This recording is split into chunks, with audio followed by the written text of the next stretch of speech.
अलीशा खंडेलवाल जी। राधे राधे।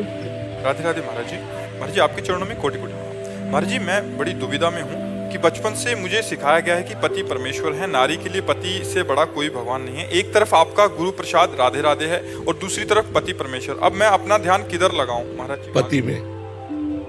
किसका प्रश्न? पति में लगाओ। गुरु की आज्ञा परमेश्वर की प्राप्ति के लिए है। गुरु जो उपदेश करता है उसको मन में धारण करो और आचरण पवित्र पति के साथ करो। पति को भगवान मानो। अगर वो आज्ञा करता है कि आपको गुरु के पास नहीं जाना तो कदापि मत आओ। जो गुरु जी ने नाम दिया है, जो मंत्र दिया है, उसका जप करो, उसी से कल्याण हो जाएगा। पति को भगवान का स्वरूप मानना ही चाहिए, पक्का। समझ गए? हाँ, ऐसा नहीं कि हम पति के अवहेलना करके गुरु के पास जा रहे हैं, फिर वो ना गुरु की सिद्धि होगी ना मतलब पति की सिद्धि होगी, दोनों मार्ग छूट जाएंगे। पति को भगवान मानो, उसकी आज्ञा में रहो। कभी दर्शन करने की इच्छा है तो उसको मना लो। अगर वो कहता ठीक तुम अकेले चले जाओ तो अकेले आ जाओ, दर्शन करो, चले जाओ। लेकिन पति की अनुमति के बिना नहीं, पति की आज्ञा के बिना नहीं, पति की जानकारी के बिना कहीं नहीं जाना चाहिए पत्नी को।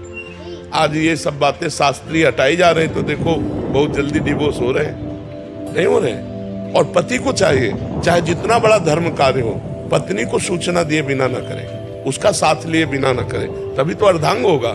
आज धर्म की बातें मानी नहीं जाती, इसीलिए सब बड़ा विस्फोट हो रहा है, बड़ी हानियां हो रही हैं। अब तो क्या मतलब क्या कहा जाए, बहुत विचित्र खेल है कि अब लो नसानी अब ना नस, अब जो कुछ हुआ हुआ, अब हमारा पति हमारे लिए सर्वस्व है, ऐसा मान ले। पर ऐसा बड़ा विचित्र है, चरित्रहीन जीवन होता जा रहा है, नहीं, चाहे पुरुष हो चाहे स्त्री हो। चरित्र मतलब बचाना कोई नहीं चाहता। हमको बार बार वो बात याद आती है, धन गया तो कुछ नहीं गया, स्वास्थ्य गया तो कुछ गया, और चरित्र गया तो सब कुछ गया, है नहीं? और आज का समय क्या है, चरित्र का कोई महत्व नहीं रह गया। नहीं महाराज जी, ऐसा नहीं है, आजकल आपका बहुत भोकाल है। क्या है? आपका बहुत भोकाल है महाराज जी, ऐसा अब बदल गया है महाराज जी। अच्छा, भगवान की कृपा, भारतवासी हमें प्यार करते हैं तो हमारी बात, अपनी बाप की बात नहीं मानते, हमारी क्यों मानेंगे? पर वो हमें प्यार करते हैं, भारतवासी हमें अपना मानते हैं और हमें प्यार करते हैं, इसलिए हमारी बात मानते हैं। है ना, दूरदर्शन ना करिए, अब तो पत्नी की तरफ भी दूरदर्शन नहीं होता महाराज जी। अगर बच्चों को डांटते हैं तो आपके नाम से हमें डांट देते हैं कि बाबा आपको दंड दे देंगे। नहीं, भगवान की कृपा है तो भारतवासी प्यार करते हैं, हमारी बात मानते हैं। नहीं, नए नए बच्चे अपने पिता की बात नहीं मानते, हमारी क्यों मानेंगे? प्राची जी आगरा से। राधे राधे। महाराज जी राधे राधे। महाराज जी विद्यार्थी के जीवन का लक्ष्य क्या होना चाहिए? भगवत प्राप्ति या उसके जीवन का लक्ष्य?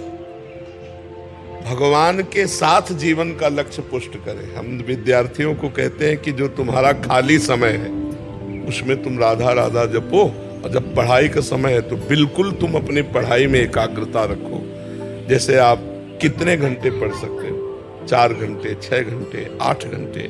8 घंटे पढ़ने के बाद वो समय 8 घंटे का प्रभु को समर्पित कर दो, और खाली समय जो आप मनोरंजन करते हो, दंडता करते हो, उस समय राधा राधा जपो। उस समय सत्य शास्त्रों का स्वाध्याय करो, उस समय 30 मिनट सत्संग सुन लो, तो आपके लक्ष्य की जो उन्नति होनी है उसमें आप बढ़ जाओगे। आपकी विचार शक्ति पवित्र होगी, आप नशा रहित रहेंगे, आप व्यभिचार रहित रहेंगे, तो आप एक अच्छे भारतीय नागरिक और एक बहुत अच्छे जिस डिपार्टमेंट में जाएंगे, ये आपकी एक गरिमा होगी, आपकी एक महिमा होगी। जो घूसखोर है, व्यभिचारी है, नशेबाज है, वो किसी भी पद में चला जाए, वो हमारे भारत में किसी का सहयोग नहीं कर पाएगा। घूसखोर क्या सहयोग कर पाएगा? वो तो गंदे आदमी से पैसा लेके अच्छे आदमी को दंड देगा और गंदे आदमी को छोड़ देगा। जो नशेबाज है उसे पैसा चाहिए, वो कैसे भी पैसा मिले। जो व्यभिचारी है उसे पैसा चाहिए। तो हमें लगता है अगर आप अध्यात्म से जुड़कर चलेंगे तो आप इन दोषों का त्याग करेंगे, तो आप अगर छोटे भी पद में होंगे तो हजारों लोगों का आप भला कर देंगे, हजारों लोगों का हित कर देंगे। अच्छा आदमी जहां भी बैठता है वो अच्छाई ही प्रकाशित करता है, बुरा आदमी कहीं भी बैठे वो बुराई ही प्रकाशित करेगा। तो विद्यार्थी का लक्ष्य भारत के किसी न किसी पद पे होगा, डॉक्टर, मास्टर, कुछ भी बनेगा, तो उसको अध्यात्म से जुड़ना चाहिए। अध्यात्म से जुड़ेगा तो जो भी बनेगा वो बहुत अच्छा बनेगा। एक सुशील, एक सज्जन, एक गंभीर। अब आजकल के मास्टरों में ये भी दोष देखा जाता है कि अपने बच्चों की शोषण वृत्ति पाई गई। अरे माता पिता आपके हवाले कर दिए, शोषण की बात है, तुम उसके माता पिता से भी बढ़ करके हो, तो अध्यात्म विहीन जीवन नरक जीवन है। अध्यात्म जरूर होना चाहिए। तो एक विद्यार्थी का लक्ष्य होना चाहिए सांसारिक उन्नति, और कर्तव्य पूजा होनी चाहिए, विद्या अध्ययन, और सपोर्ट होना चाहिए नाम। अगर नाम का सपोर्ट है, सत्संग का सपोर्ट है, तो बहुत अच्छा व्यक्तित्व उभर कर आएगा।